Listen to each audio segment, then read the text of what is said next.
Mahmoud Zawahra from the Popular Committee of Al-Masra, and also one of the board of the Popular Struggle Coordination Committee member. Normally, when we are talking about struggles or conflicts, we are talking about normal time. Normal time means that the problem exists, the people are not aware about the problem. And they live with the problem without any awareness. And no more than 5% of the inhabitants knows about the problem or feel the problem. And this, in this case in Palestine, this exists at the beginning when, if we want to take part of the history as an example, before the first Intifada, the people were working in Israel. They don't care about the conflict issues. They are talking about business, work. For the occupation, this is the perfect time until the people start to talk about the problem. And here is to start to change the situation in a way to convert from a normal time to where to start recruiting people in order to create something on the ground. So this normal time is the best time for occupiers in order to, people will forget their rights, people will not focus on their main issues, but they will care about their daily life issues, and that was exist during the Palestinian history of conflict with the Israelis. Moreover, the Palestinians before the first Intifada came out with some recruitments, forming some unions, and also working on mobilizing people. All of this normal time need a critical moment or need a critical accident that can change the situation or start what we call the take-off step, which is to start the actions, to start doing and organizing the things. And with the first Intifada, for example, that happened when the accident happened when an Israeli killed some Palestinian workers, and then the rise-up goes everywhere in West Bank, and it continued to escalate until we reached the summit of the first Palestinian popular struggle.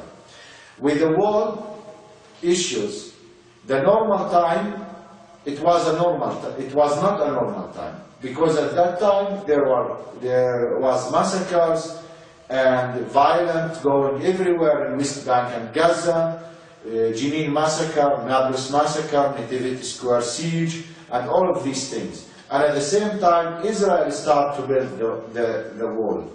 And no one is paying attention. So the normal time here is something different, where people are paying attention to something else. Israel started building the wall in the north. And in this case, the initiative came from the locals in order how to recruit the people. And in this case, there are many strong points came out at that moment, which is that the wall is touching the own land of each Palestinian, which means that the wall is taking the source of income from the people, and in this case, the people start to increase their awareness about the risks that the wall is going to bring to them personally. So this was a strong point at that time, at that moment, for the people to be mobilized, to be recruited against the wall and confiscating the land and uprooting the roots. Another strong point at that time is the Israeli repression against the farmers, against the locals, even against the environment, was a strong point in a way that people are mobilized in order to resist what's going on, in a way that they want to stop destroying their own fields, their own land. And the weakness points at that moment, when the people start to take off their activities, is the Israeli repression. The Israeli repression means that the collective punishment, which means that each village start to resist the situation on the ground, they start to have a collective punishment through night raid and arresting people, through pulling the permissions from the people in order to work in Israel and the settlements, and also by using extra violence against the people, against the locals, where they killed people, many people were injured.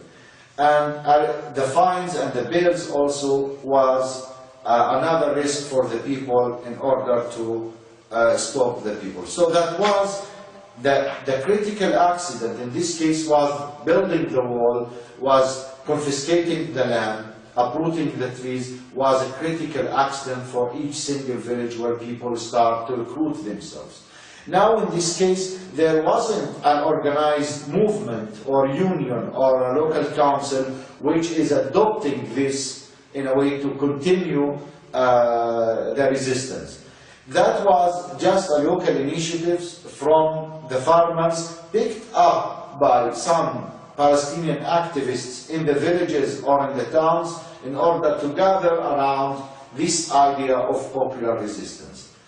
And then the take-off, there is no certain movement that we are ready for, but it came by chance that the people, when they saw the bulldozers confiscating the land or uprooting the trees, they start reacting against that, which is in a way or another the taking off of the movement or the popular committee. And in the stage between starting the movement and doing the actions and also the normal time, there was the forming of the popular committee, the local popular committee in each village. So for example, in some villages they start preparing and forming the popular committee before the war starts. In some other villages, no, they form the popular committee after they start building the wall and confiscating the land. But both is in the right direction in a way that this is the people in this village or in that area, they pass the normal time to see that the land and the wall is built and no one is reacting against that.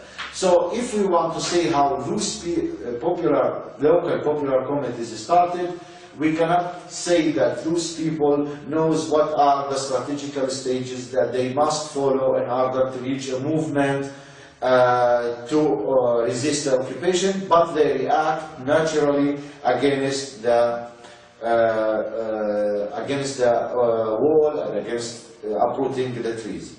Now, this start to increase the awareness among the locals, among the local villages.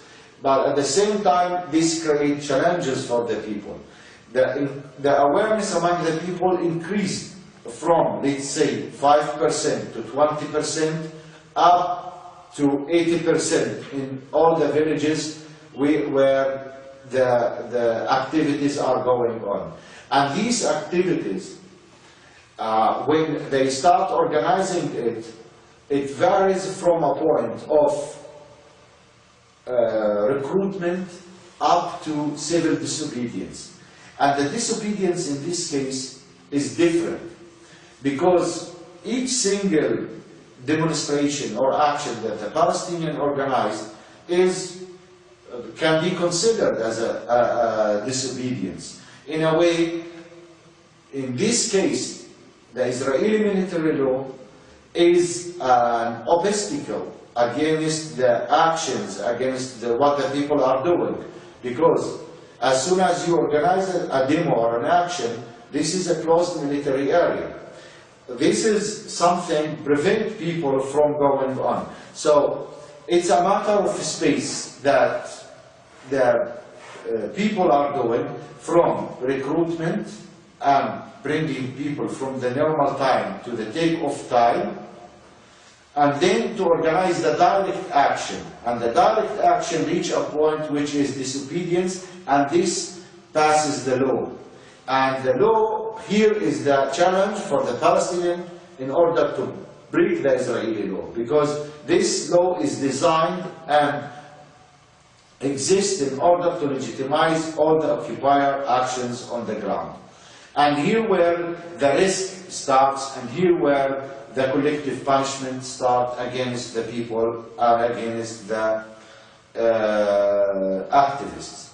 In this moment, where the people reach the point that they start organizing the actions using different methods of recruitment and social media and internet issues, mails, and using the culture as a tool in order to recruit people through mosques, through during the prayer time and doing the prayers themselves on the ground, was able to motivate the people to come and to participate on the things.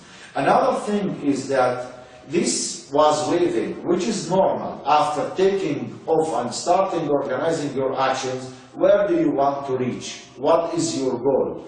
That was not clear with the Palestinian popular struggle for the long term, because they do not discuss the issue of two states or one state or whatever. They organize local issues, and they manage to create these models and villages which organize the actions in different places. These villages increased from 2002 to 2009, let's say, until they reached a moment that they need to build a structure between themselves in a way that they can coordinate better. So there was some umbrellas for the popular committees, such as PSCC, which I will take it as a case study for organizing the popular struggle. So forming an umbrella, a type of structure for the popular committees, was a need for all of them in order to organize the actions, in order to create the clear mission for the popular committees, in order to build a national strategy for the resistance in Palestine, where in this on this base the Palestinian activists came to this common base, which is the principles, which are the principles of the popular struggle, such as popular resistance is the tactic that we are using, or one of the main strategies, means that we are using the non-violent methods and actions, believe on joint struggle, also on creativity on the level of actions, and also to use all the tools that can continue the actions on the ground, which is the continuity, in a way that we want to see this movement growing up by organizing actions everywhere in Palestine. So that was the case when the activists or the popular committees formed the Popular Struggle Coordination Committee in order to coordinate for all of this. And this is where the people come to this common idea of working together based on popular resistance. Now, with the popular committees, they start to build this network in Palestine, because networking is important. Networking on the national level by targeting the civil society, by targeting the political parties to mobilize them to be part of the action, and also internationally to network with all the solidarity groups all over the world in order to build this strong network of solidarity with the Palestinian people. Now, within a movement, within organizing and bringing people together, you need to create a structure of the leadership. And this, I think, in a way or another, within the structure of the local popular committees, they managed to agree on a type of structure, that they work as a team in theory, but on the ground this sometimes also a weak point because of lack of coordination between the local popular committees, that they do not coordinate well with each other. Even they agreed in theory that they want to work as a team, dividing responsibilities between each other, so you can see a spokesman, a coordinator, international relation, and logistical person within the committee. But the political intervention sometimes was positive in a way that you can use the resources of the political parties, and on the other side, it is negative when it is taken to the side of a single political party to be adopted by, as if they are the only people who are organizing the actions. Now, normal time, taking off, organizing the actions, and then to reach an output or to reach an impact for this. With the popular resistance, it's not easy to say that tomorrow or after tomorrow you are going to achieve this, because this is a long process that brings sometimes the popular committees in a circle that they never go out from it. So when we went through this circle, that we go every Friday to organize demonstrations, and it's the same. Even sometimes you face the same soldiers, and you say all what you can say, and you did all the creative issues, and then it is a type of routine. Even if it is routine, it was productive in a way that the people still see that there are some people who are going to organize this action, keeping on, and they didn't give up, which is a good message to the Palestinians where you can come out from this circle. Because in all the movements all over the world, there are some movements who manage to start these steps and then to reach the goal without entering this circle.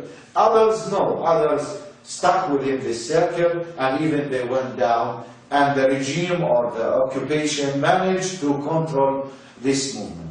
Now, till a moment, the popular committees entered this circle. When we created these models, and you hear the same news, so if you go to the newspaper in 2006 and 2009, Saturdays is almost the same. 2 were arrested, 1 injured, 3 were, I don't know, like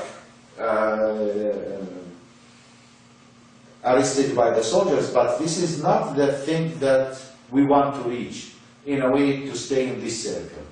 So the other critical event is to keep these villages going on as candles for the other villages in Palestine, and at the same time to start organizing central actions.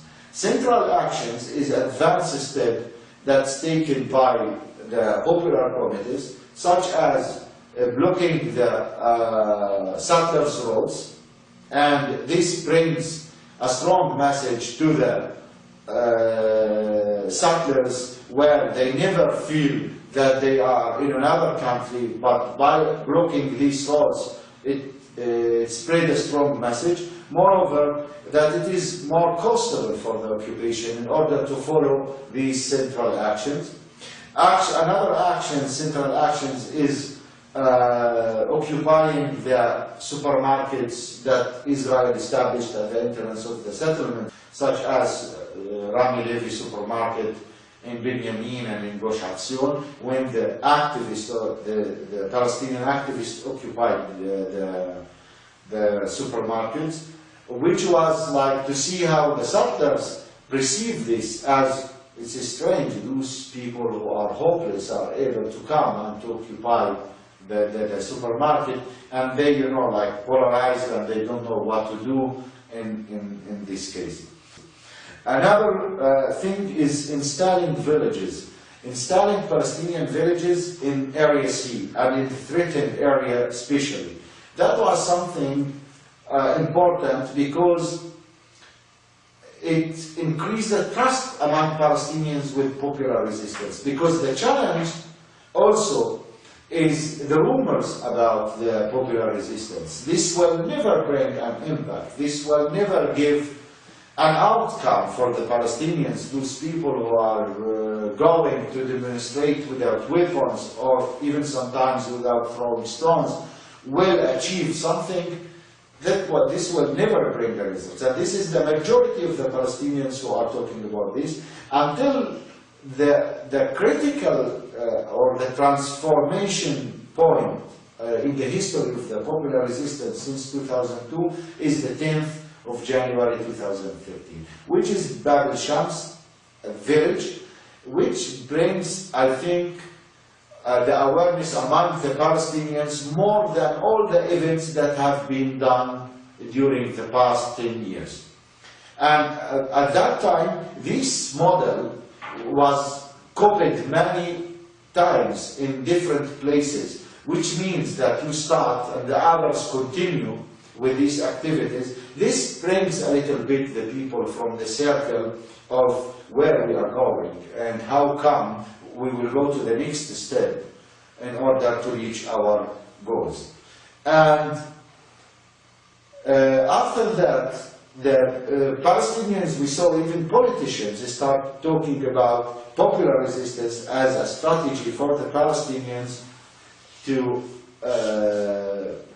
be adopted as a strategy and as a unique strategy. Even some political parties are afraid from talking about popular resistance as the alternative of the other legitimized methods of resistance, such as armed resistance and others. So when you talk to them about popular resistance, they think that you are asking them to drop your right of armed resistance.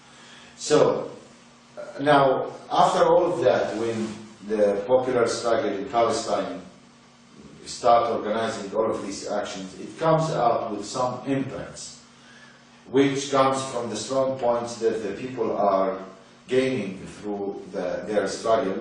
The first impact is that to see that the new generation of the Palestinians believe in popular resistance, and the popular committees, in a way or another, created a non-violent practical school. In a way, all the children are attending the demonstrations and the actions grown up, and they milk this resistance, and they start to believe in it, and they trust it as a model that they practiced, not something that they educated in closed rooms or or at schools. So they practice, so they gain the knowledge by practice. So if you show them Martin Luther King, they will say that Martin Luther King is doing the same as we are doing, or Nelson Mandela was doing the same as we are doing, or Gandhi. In a way that those people practiced, and they start to see that there is hope, there is an outcome that will come through the popular resistance. Another thing is to see the impact of the popular resistance on the international level, because no one is able to criticize the popular resistance. Popular resistance is something that no one can say it's not the right of the Palestinians to practice this type of resistance. And it brings the solidarity with the Palestinians more than any time before. Another important thing is to see the importance of the leadership, of the role that the leadership of the popular resistance played, in a way that they become like the nucleus of the resistance in Palestine. So if this lobby or this nucleus is strong enough to absorb all the Israeli repressions, then the resistance in the village or in the villages where they are practicing, it will continue and gain results. So in some villages, such as Budros, for example, they managed to return all of their land, because they managed to recruit, they managed to have daily demonstrations, and also they have a leadership which was able to strategize and to organize the actions, and also at the same time to be in front of the people during the actions. Another impact of the popular resistance is to see how is the conversion in the people. Many people who involved in armed resistance convert to popular resistance, and they feel that they are more powerful when they lead the popular resistance than when they practiced or have been involved in armed resistance. That was a good credit for the popular resistance, to see some people who spent many years in jail and then they ended with popular resistance, or they killed many soldiers and they end with the popular resistance. This gives like a credit to the popular resistance. Those people who practiced, then they come with the popular resistance, means the best is the popular resistance. And it gives the trust to the people. Not like if I come from another environment, from another background, just to tell the people how to do the popular resistance. No, many of the people who are leading the popular resistance came from different background, practiced different type of resistance, and they are now leading the popular resistance, not as a tactical or a tactique, because this is the period issue. No, it's because they believe in it as a strategy in order to continue. At the same time, there are some weaknesses in the popular resistance that we fail in it, which is the Israeli repression is one of these weakness points.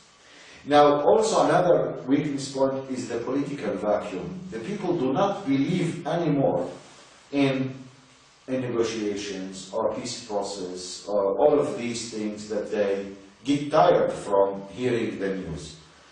So the division, the internal division also between Gaza and the West Bank also is a weakness point, that people bring a situation where there is no democracy in both sides.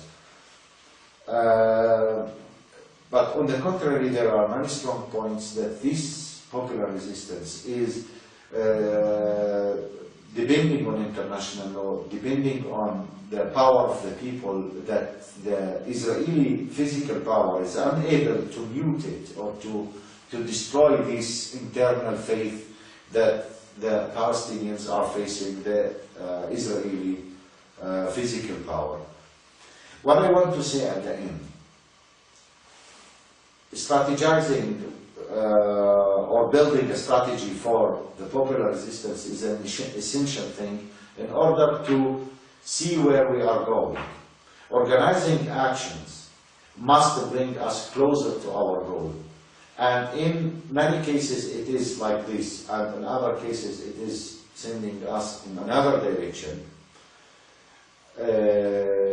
Popular resistance is, from my point of view, is one of the only unique weapons that can be used against Israel in order to gain our freedom.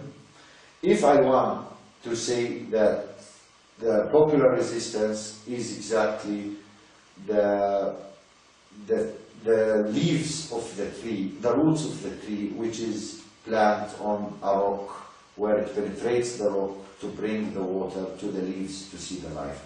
So this is the popular resistance, and the impact will come the same as the rope when it eats the rock when we pull the water from the well.